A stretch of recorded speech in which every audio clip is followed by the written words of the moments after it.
দুর্ভাগ্য আমাদের যে আজকে পরাজিত শক্তির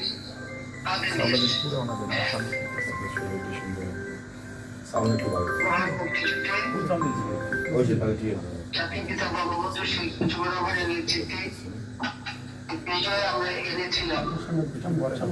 সেই বিজয় দিবসে আজকে যখন দেখি যে পরাজিত শক্তির হাতে দেশ এবং দেশটাকে মনে হচ্ছে একেবারে উপড়ে খাচ্ছে।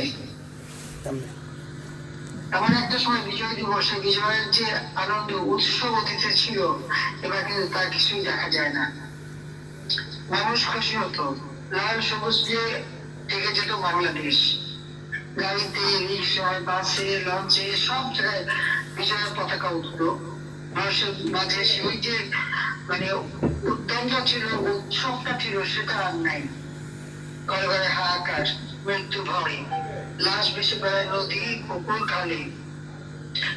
বিশেষ করে আওয়ামী লীগের অগণিত নেতাকর্মী, যে আওয়ামী লীগ জাতির পিতা বঙ্গবন্ধু শেখ মুজিবুর রহমানের নেতৃত্বে এই আওয়ামী লীগ তো সংগ্রাম করে দেশটা স্বাধীন করেছে, আজকে সেই আওয়ামী লীগ নিষিদ্ধ, ছাত্রলীগ নিষিদ্ধ।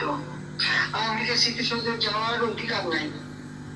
আওয়ামী লীগ শহীদ বুদ্ধিজীবীদের প্রতি শ্রদ্ধা জানাতে যেতে পারবে না।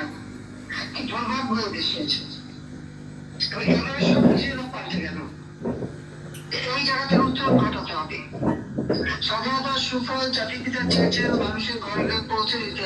আওয়ামী লীগ সরকার ক্ষমতায় থেকে সেই সুফল পৌঁছে দিয়েছিল, প্রতি ঘর আলোকিত করেছিল।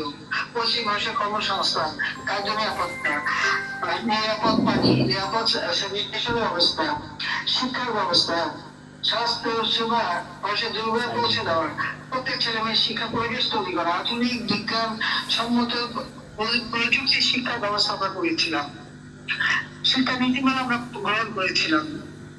তারই ভিত্তিতে ধীরে ধীরে আমাদের দেশকে এগিয়ে নিয়ে যাচ্ছে। এমনকি আমরা কমি মাদ্রাসা শিক্ষাকেও স্বীকৃতি দিয়েছি, মাদ্রাসা শিক্ষাও আধুনিকায়নের পদক্ষেপ নিয়েছি। এই অল্প সময়ের মধ্যে যতদূর সম্ভব আমরা তা করেছি। বাংলাদেশের মানুষ যেভাবে শান্তিতে বসবাস করছে, নিরাপদে বসবাস করছে, বাংলাদেশের মানুষের ক্ষুধার জ্বালা ছিল না,